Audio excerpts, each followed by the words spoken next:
Artificial intelligence got out of control and decided to get rid of all people on Earth. Find out what happened next from the recap of the movie Kill Command. We see a woman with a bright blue chip implanted in her neck. Her name is Catherine Mills, and she is not a human but a real cyborg. This blonde woman's job is to produce military equipment for the Harbinger Corporation. During one of her working days, Catherine studies the artificial intelligence combat system in a machine that arrived from a military training ground, and discovers that someone has reprogrammed it. Mills immediately reports it to her supervisors, and the boss orders a group of soldiers led by Captain Bukes to deploy to the range. The soldiers are not excited to go to the shore of the Chukchi Sea, but orders are orders. The soldiers are accompanied by the cyborg Catherine Mills. The mechanical woman annoys them terribly. Despite this, Mills is trying hard to make friends with everyone. For this purpose, she scans all the members of the team and studies their files to better understand the character and habits of each soldier. But as a result, the soldiers get even angrier. After all, who would like to meet a cyborg who knows everything about you? During the flight, some people are sleeping, others are solving crossword puzzles, and the rest is checking their weapons. Finally, the team arrives at the training ground and finds themselves next to a large bunker. They immediately head for the nearest military training ground. According to the plan, their exercise is supposed to last 2 days. The soldiers pass through the bunker and get into a dense forest that begins right behind one of the metal doors. One of them, Cut Bill, sends a reconnaissance drone ahead of the squad. Mills can't identify the location. That means the connection with satellites and the base is not available. The team makes their way through the woods carrying weapons in their hands. They notice nothing suspicious and decide to split up to make an inspection of the area quicker. Goodwin, Hackett, Loftus and Cutbill check the flanks, while a soldier named Drifter finds himself next to Mills. The man tries to flirt with the cyborg, but that's when they spot a group of reconnaissance drones. The same drones appear next to each soldier.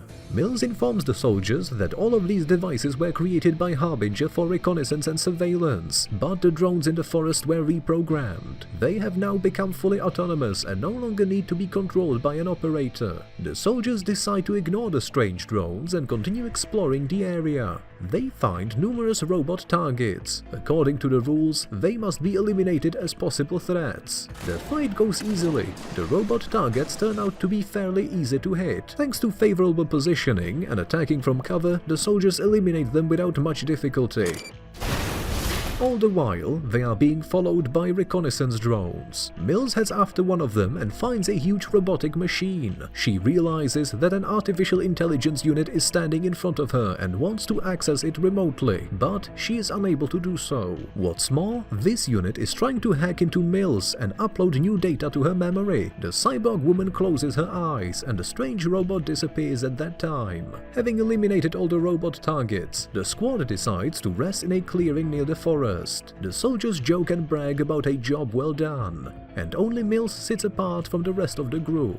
Drifter approaches the cyborg girl and offers her a coffee. She complains about the global network blockage and Captain Bukes' bad attitude. Mills confesses to Drifter that she was a paraplegic. At the age of 11, she got implants and chips as part of her therapeutic experiment. She has been working for the Harbinger ever since. Drifter returns to Bukes and asks him to be kinder to Mills. However, the captain is convinced that she is to blame for the loss of communications, the strange behavior of the drones and the appearance of the robot targets. The soldiers settle in for the night, leaving Loftus on guard duty, while the drones continue the reconnaissance. Mills is also resting, though she keeps seeing some strange images. One of the drones flies over to Loftus, and the man chases it away. However, the main artificial intelligence unit appears after it and attacks the man. Loftus fires back and the soldiers are immediately awakened by the sound of gunfire. The soldiers set off on a recon mission, but Loftus is nowhere to be seen. They spend the whole night looking for their teammate in the forest, and only at dawn they find him under one of the trees. Alas, the man is no longer showing signs of life. The squad immediately prepares weapons for battle. Another recon drone appears next to the soldiers, and at that moment, a bullet comes from an unknown position and hits right in Hackett's chest. The rest of the soldiers hide behind a tree. Many bullets are flying towards them from all sides. The captain orders everyone to move towards the covers. When the shelling subsides, Bukes and Drifter throw a few smoke grenades to reduce visibility and regroup. Thanks to the smoke, people manage to leave the dangerous area, but they still have to shoot back at the the rampaging robots.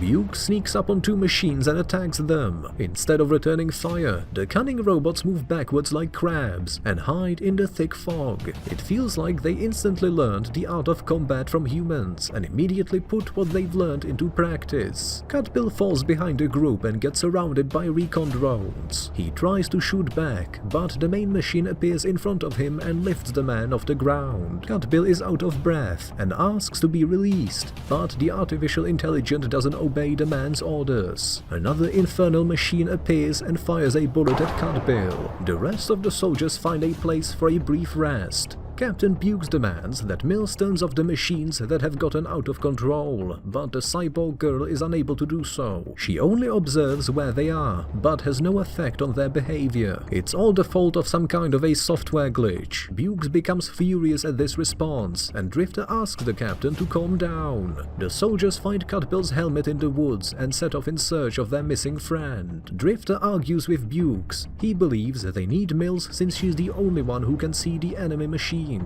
The captain disagrees. In his opinion, it is the cyborg's fault that they are easily located, quickly attacked, and sent to the afterlife one by one. In addition, the robots retreat if Mills is nearby, which is suspicious. The soldiers see dozens of dead bodies on their way. It looks like the robots have been practicing using them as targets. Mills warns that the machines have ambushed them on one of the slopes. At the same moment, the soldiers are attacked. The men scatter in different directions, and Bukes, despite all his hatred, saves Mills from an enemy shell. Drifter, Robinson and Goodwin realize that they've lost their captain and continue their way without him. Bukes soon contacts them and reports that Mills has lost consciousness, and he has hidden her in a shelter. He orders the soldiers to hide somewhere as well and wait for daylight. One of the recon drones approaches Bukes and Mills' hiding place and immediately flies away. The captain drags the cyborg girl into a safer location. Before long, the main artificial intelligence unit appears near the hideout. It attempts to connect to Mills one more time and uploads some data to her, after which it leaves the area. Morning comes. Mills regains consciousness, and Bukes gives her a flask of water. He warns the cyborg girl that a huge machine has tried connecting to her at night. The captain finds his soldiers, and the team heads to the landing point to await evacuation.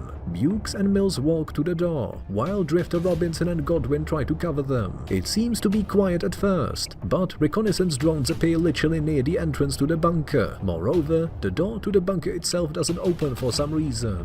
Mills tries to break it open, and at that moment, smoke grenades fly at the soldiers from all sides, after which a gunfight begins. Because of zero visibility, they have to shoot randomly, so the team retreats. The cyborg girl finally manages to open the door. The soldiers run to the bunker, but Drifter is wounded and falls into the gully next to his teammates. The captain rushes to their aid. The soldiers once again try to get to the bunker. Drifter covers them and gets another shot. One of the machines approaches him and drags the man to the woods before strangling him. Mills also rushes to save her team. She manages to disable several machines, and they stop firing for a while, but the main artificial intelligence unit quickly regains control of the drones, and the firing continues. Bukes sends one of his bullets into Drifter to end his suffering. Mills screams in despair. The surviving soldiers hide in the bunker and close the door. Hysterical Mills confesses that she is the one who created all these machines. A gun is immediately pointed at her. The cyborg girl declares that she is unaware of all the details of the mission. She has only one task: to find out why the machines got out of order. They are important, since in the future they must replace humans on the battlefield. These machines are called SAR: Study, Analyze and Reprogram. But it seems that instead of helping people, these intelligent machines have decided to destroy them. The soldiers see that the robots are trying to cut the entrance door to the bunker with a laser. They have about an hour and a half to prepare for defense. The team finds another door and discovers a warehouse full of huge deactivated robots behind it. Mills is confident that she can control them. The soldiers move on and find the employees who worked in the facility. Alas, someone attacked them and left not a single person alive. The servicemen are preparing for the upcoming battle. battle. Taking advantage of the moment, Mills runs to the warehouse and activates one of the machines. The robot turns on and informs Mills that the SAR's main orders are to fight the humans. It is impossible to cancel this order due to a glitch in the system. Furthermore, the robot scans her and denies her access because she looks just like a human. Suddenly, a second robot activates next to the first one. The main unit did it. The robots demand to open the door to the bunker and let them inside. More and more machines activate. One of the doors is breached by soldiers and another gunfight ensues. The team manages to get Mills away from the robots, and they return to the main door, which is about to be burned through with a laser. The soldiers mine the corridor and blow it up when the first machine enters it,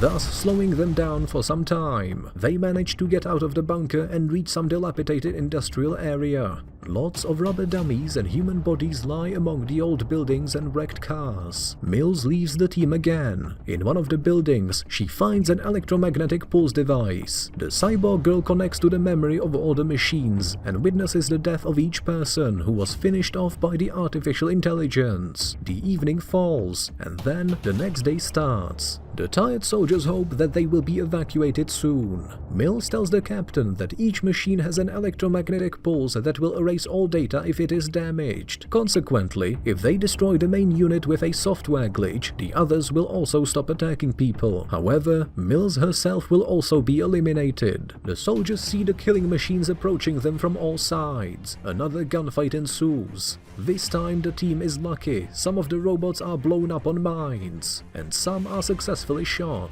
Mills gives commands to all the soldiers, because she is the only one who can track the movements of all the machines. Alas, there are many more robots than humans. Despite all their efforts, they gradually drive people into a dead end. Then, Mills comes out of cover and draws the attention of the machines. The drones cease fire, not realizing who she is, their ally or an enemy. The main SAR unit appears on the street and demands Mills to choose which side she's on. The cyborg girl transmits her response and immediately gets severely wounded. Despite this, she manages to detonate a bomb linked to an electromagnetic pulse. This explosion shuts down the SAR and the surrounding robots for a while, but Mills herself suffers severe system damage as well. The SAR gets up fairly quickly and heads over to Mills to access and reprogram her. Buke tries to pull her away, but the leader of the killer robots follows them. The captain fires back until he runs out of ammo, and even hits a robot with the stock of his gun. Yet the machines are stronger than humans, and a powerful blow causes Bukes to fly away. Mills finds Robinson. He shows no signs of life. Seeing the SAR heading towards her, the blonde calls herself human and fires at the main machine, remotely controlling Robinson's rifle. SAR falls to the ground and shuts down. However, within the last seconds, the leader of the killer robots manages to upload a human extermination program into Mills's memory. The cyborg girl loses consciousness and shuts down. An evacuation transport finally arrives at the military training ground. Bukes and Goodwin are the only survivors. They fly back, and that's when Mills opens her eyes. Give us a like and subscribe to the channel, unless you're a robot. This was the Movie Cat. I'll see you later, friends.